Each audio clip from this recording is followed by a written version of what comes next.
Hello guys, आज आपका फिर से स्वागत है हमारे चैनल में। आज हम लोग पढ़ेंगे प्रोनाउन। क्या पढ़ेंगे आज हम लोग पढ़ेंगे प्रोनाउन।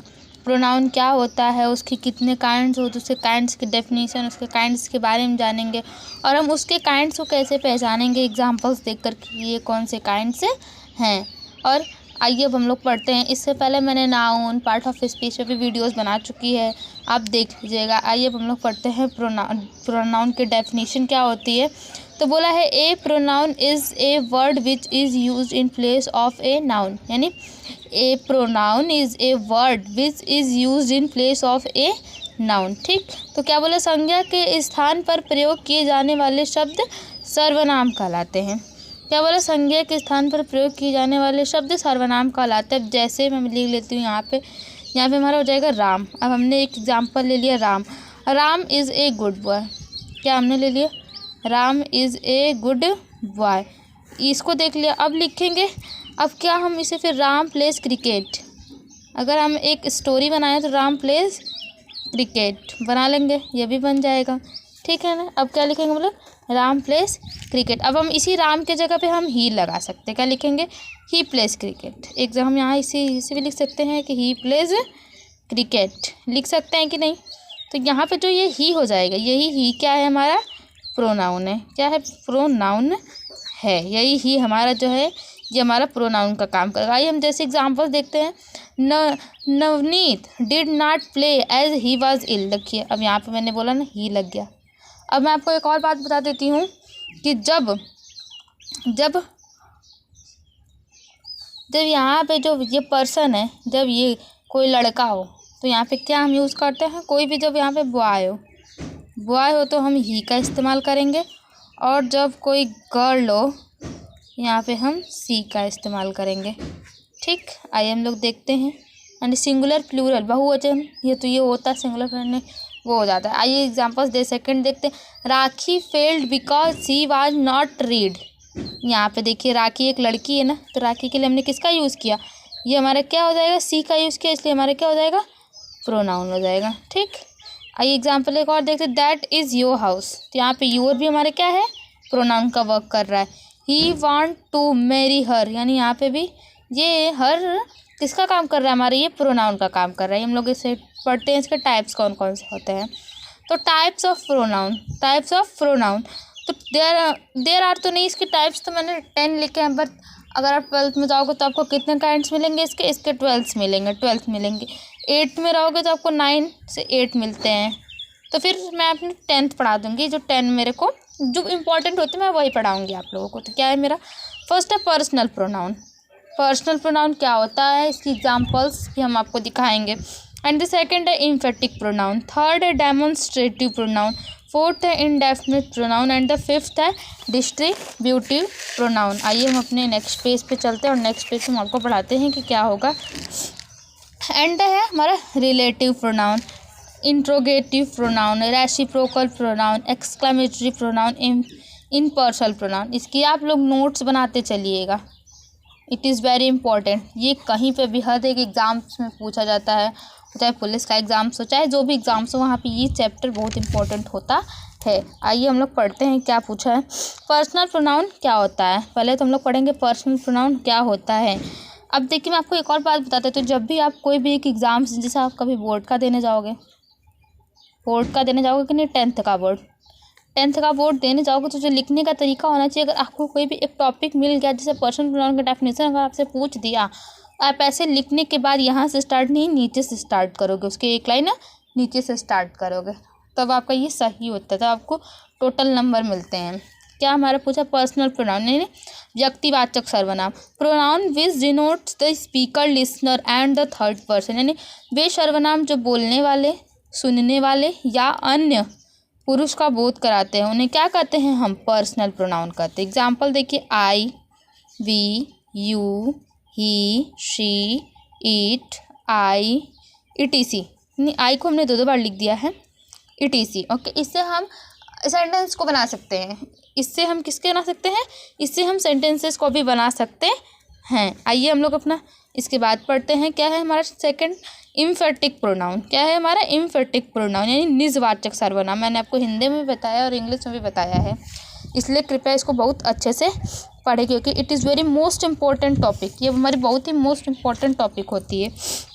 अब बढ़ते हैं ए रिफ्लेक्सिव यानी इम्फेटिक होता है, हम रिफ्लेक्सिव को ही इम्फेटिक प्रोनाउन भी कहते हैं। तो a reflexive pronoun reflects again that the action done by the subject, यानी कर्ता जब खुद के द्वारा कार्य करता है, कर्ता जब खुद के लिए या फिर खुद के द्वारा कार्य करता है एवं खुद के द्वारा उसे प्रकट भी करता है, उसे क्या कहते हैं, निजवाचक सर्वनाम यानी रिफ्लेक्सिव ऑब्लिक इम्फेटिक प्रोनाउन कहते हैं। आइए हम लोग अपने पढ़ते हैं नेक्स्ट एग्जाम्पल देखते हैं। Rajesh stitches the clothes himself. Okay, Rajesh stitches the cloth himself. और आइए हम लोग थर्ड पढ़ते हैं डेमोन्स्ट्रेटिव प्रोनाउन। डेमोन्स्ट्रेटिव प्रोनाउन क्या होता है, आइए हम लोग इसके पढ़ते हैं इसके डेफिनेशन को। This pronoun is use to point out the objective or noun to which they refer and are therefore known as demonstrative pronoun. यानी फिर से हम आपको इसका डेफिनेशन पढ़ देते हैं। This pronoun is use to point out the object or noun to which they refer and are therefore known as demonstrative pronoun. जैसे जो सर्वनाम वाक्य में आई संज्ञा की ओर संकेत करे, जो सर्वनाम वाक्य की में आई संज्ञा की ओर, संज्ञा यानी राम हो जाएगा, दिल्ली हो जाएगा, कोई प्लेस ले लो, एंड कोई थिंग ले लो यानी टेबल ले लो, टेबल ले लो, चेयर ले लो, पेन ले सकते हैं हम लोग, क्या ले सकते हैं, पेन भी ले सकते हैं, एंड देयर बुक भी ले सकते हैं। ये सभी हमारी जो है ना, ये सभी हमारे नाउन है, क्या है, नाउन है। ठीक, तो एग्जाम्पल जैसे देखिए मैं आपको इसके ट्रिक बताऊँ, डेमोन्स्ट्रेटिव प्रोनाउन को पहचान कैसे सकते हैं हमेशा के लिए। डेमोन्स्ट्रेटिव प्रोनाउन जब भी हम पढ़ेंगे तो क्या आता है, दिस आता है, क्या आता है, दिस आता है, दैट आता है, दीज एंड द दोज, और क्या आता है बेटा, दोज आता है। इट इज़ वेरी इंपॉर्टेंट, ठीक ना। यही चार शब्द जब भी आए तो आप अगर पूछ दो इसमें प्रोनाउन ये कौन सा प्रोनाउन है, तो आप तुरंत डेमोन्स्ट्रेटिव प्रोनाउन मार देना बिना सोचे विचारे। अगर उसमें फर्स्ट टेक्स्ट में अगर क्या आ जाए हमारा डेमोन्स्ट्रेटिव यानी दिस दैट दोज दिस आ जाए तो। आइए हम लोग नेक्स्ट चलते एग्जाम्पल पढ़ लेते हैं। दिस बुक इज़ माइन, यहाँ पे दिस आया तो ये कौन सा प्रोनाउन हो जाएगा, demonstrative pronoun. This is better than this, यानी यहाँ पे भी दिस आया तो ये कौन सा प्रोनाउन हो जाएगा, डेमोन्स्ट्रेटिव प्रोनाउन। आइए हम लोग नेक्स्ट पढ़ते हैं। क्या है इंडेफिनिट प्रोनाउन यानी अनिश्चय वाचक सर्वनाम। आइए हम लोग इसके definition. A pronoun that refer to person or things in a general way but don't refer in particular are called indefinite pronoun. क्या बोला, फिर से पढ़ते हैं। A pronoun that refer to person or things in a general way but don't refer in particular way are called indefinite pronoun. पढ़ते हैं। किसी व्यक्ति या वस्तु के प्रयोग में आने वाले सर्वनाम, किसी व्यक्ति या वस्तु के, यानी इसके में जो मानने एग्जाम्पल हमने जो पेन है ये मेरी, इसके में जो वस्तु में जो सर्वनाम प्रयोग आएगी, ही आएगी, किसी आएगी, कि इट आएगी, आई वी यू दे जो भी इट इसी, इसके ऊपर जो सर्वनाम आएगी यही क्या कहलाती है हमारी बेटा, इंडेफिनिट प्रोनाउन कहलाती है। आइए हम लोग अपने नेक्स्ट पढ़ते हैं। नेक्स्ट क्या है, आइए इसके एग्जाम्पल्स को भी मैं बता देती हूँ कैसे कैसे यहाँ पे हमें मिलता है कि कैसे कौन से सर्वनाम होते हैं और कौन से थिंग्स पे हम किस सर्वनाम का इस्तेमाल करते हैं। जैसे एग्जाम्पल दे दिया है, do well to others, do well to others यानी तुम सबसे अच्छे हो, यानी तुम लोगों में सबसे अच्छे हो। ठीक, some are born great, some are born great, some are born great. And next पढ़ते हैं से डिस्ट्रीब्यूटिव प्रोनाउन यानी विभाग सूचक सर्वनाम। क्या है पूछा है, these pronoun refer to person or things one at a time, known distributive pronoun. आइए हम लोग इसको जानते हैं क्या होता है, यानी कि फिर से पढ़ते हैं इसकी डेफिनेशन को। These pronouns refer to person or things one at a time, known distributive pronoun, वस्तुओं या व्यक्तियों को पृथक करने वाले सर्वनाम, पृथक करने वाले सर्वनाम। एंड इस पे पृथक पे भी अंडरलाइन कर लीजिएगा, क्या कहलाता है, विभाग सूचक सर्वनाम कहलाता है, यानी डिस्ट्रीब्यूटिव प्रोनाउन कहलाता है। एग्जाम्पल देखते हैं। Either of two student can go home, इसका मैं आपको कुछ ट्रिक बताती हूँ, इसमें कैसे पहचानोगे कि हमारा डिस्ट्रीब्यूटिव है। डेमोन्स्ट्रेटिव में दिस दैट दीज दो याद रखिएगा, एंड डिस्ट्रीब्यूटिव में आइदर, आइदर, नाइदर, आइदर याद रखिएगा, नाइदर याद रखिएगा, इच क्या याद रखेंगे, इच, एवरी, एवरीथिंग, जो भी टीसी ऐसे आप याद रखिएगा। ये सभी जो ट्रिक है ये हम बताएंगे कि हमारा कौन सा प्रोनाउन है, डिस्ट्रीब्यूटिव प्रोनाउन है। नेक्स्ट पढ़ते हैं रिलेटिव प्रोनाउन क्या होता है। A pronoun which show relation of a noun is known as, क्या कहलाएगा, relative pronoun. Example, always called the boy who is my cousin. And the second example, I have to found the pen which I had last. नहीं, वह शब्द, इसको मैं हिंदी में बता देती हूँ, वह शब्द जो दो वाक्यों को जोड़ने का कार्य। क्या यहाँ पे बॉय दो वाक्यों को जोड़ रहे हैं? बिल्कुल जोड़ रहे हैं भाई। I have a found pen which, क्या दो वाक्यों को जोड़ रहे हैं? बिल्कुल जोड़ रहे हैं। तो ये कौन सा प्रोनाउन हो जाएगा? ये हो जाएगा रिलेटिव प्रोनाउन। कौन सा प्रोनाउन हो जाएगा? ये हमारा रिलेटिव प्रोनाउन हो जाएंगे। ये हमारे दोनों क्या हो जाएंगे? हमारे रिलेटिव प्रोनाउन हो जाएंगे। ये हमने नेक्स्ट टॉपिक को पढ़ते हैं। नेक्स्ट टॉपिक क्या है हमारी? Interrogative pronoun. क्या है हमारी? Interrogative pronoun. इससे तो सभी लोग जानते होंगे इंट्रोगेटिव नाउन, इंट्रोगेटिव हमने सेंटेंस पढ़ा है, तो प्रोनाउन भी हम जान ही जाएंगे कि क्या होता है। इंट्रोगेटिव प्रोनाउन क्या होता है ये पढ़ते हैं, यानी प्रश्नवाचक सर्वनाम। क्या बोला है? प्रश्नवाचक सर्वनाम।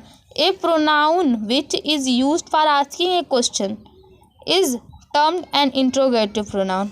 वह सर्वनाम जो प्रश्न पूछने का कार्य करता है प्रश्नवाचक सर्वनाम कहलाता है। एग्जाम्पल, व्हाट इज मैटर, इसमें हम आपको बता देते हैं व्हाट, हाउ, ना, विच, ये सभी जो वाक्य आते हैं, मतलब प्रश्नवाचक जो भी वाक्य आएंगे, क्या, क्यों, कैसे, सभी जो ETC वर्ड्स आते हैं ये सभी हमारे इंट्रोगेटिव प्रोनाउन हो जाएंगे। Who is this book, okay, example ये हमारा सेकंड हो जाएगा। एंड द नेक्स्ट पढ़ते क्या है? रेसिप्रोकल प्रोनाउन, यानी परस्परवाचक सर्वनाम। A pronoun which relates to और more person or things is called reciprocal pronoun. फिर से इसकी डेफिनेशन को देखते हैं। A pronoun which relates to और more person or things is called reciprocal pronoun. दो या दो से अधिक व्यक्तियों या वस्तुओं में परस्पर संबंध बताने के लिए परस्परवाचक सर्वनाम का प्रयोग करते हैं। दो या दो से अधिक व्यक्ति या वस्तुओं के बीच परस्पर यानी संबंध बताते हैं। कौन? Reciprocal pronoun. ठीक, example, student helps each other, two boys give gift to one another. Okay, तो ये हमारा कौन सा प्रोनाउन हो जाएगा? रेसिप्रोकल। जो दो या दो से अधिक के बीच व्यक्ति या वस्तु के बीच हमें संबंध बताएंगे तो हमारा कौन सा प्रोनाउन हो जाएगा? रेसिप्रोकल प्रोनाउन हो जाएगा। ये हम नेक्स्ट पढ़ते हैं। एक्सक्लामेटरी प्रोनाउन, यानी विस्मयादि सर्वनाम, विस्मयादि बोधक सर्वनाम। ये तो सभी लोगों ने पढ़ा होगा, ये हमारे सेंटेंस में भी आते हैं, तो आइए हम पढ़ लेते हैं। A pronoun use as an exclamation is known as exclamatory pronoun. विस्मय प्रकट करने वाले सर्वनाम विस्मयादि बोधक सर्वनाम कहलाता है, सभी लोग जानते हैं। ठीक, इसमें आपको बता देती हूँ कैसे मिलता है। ये जो हमारा ऐसे लाइन खींचा रहेगा एंड यहाँ पे पॉइंट दे रहेगा, यही आइकन जब मिले तो आप लगा देना कि कौन सा प्रोनाउन है? एक्सक्लामेटरी प्रोनाउन है। एक्सक्लामेटरी प्रोनाउन देखते हैं। Hurrah, we have won the match, जैसे इसके अंदर क्या आता है? हुर्रा आता है, हुर्रा आएगा, अल्लाह आएगा, पुश आएगा, हा हे भी आता है, पढ़ा होगा ना। ETC सभी वर्ड्स आए तो हम लोग किसको मार देंगे? एक्सक्लामेटरी प्रोनाउन हो जाएगा। एंड नेक्स्ट पढ़ते हैं, लास्ट पढ़ते हैं, इम्पर्सनल प्रोनाउन, यानी अव्यक्तिवाचक सर्वनाम, मतलब फॉर नॉन लिविंग थिंग्स और एन आइडिया, यानी इस पर हम जो निर्जीव वस्तुएं होती हैं, बस इम्पर्सनल यही होता है कि जिसमें निर्जीव वस्तु। इट इज़ अ पेन, क्या पेन है हमारा? है कि नहीं? पेन हमारा कौन सा प्रोनाउन? ये लिविंग थिंग है या नॉन लिविंग थिंग? तो हमारा नॉन लिविंग थिंग है। ओके, अब हम आपको नेक्स्ट वीडियो में एडजेक्टिव्स के बारे में भी हम आपको पढ़ाएंगे। धन्यवाद।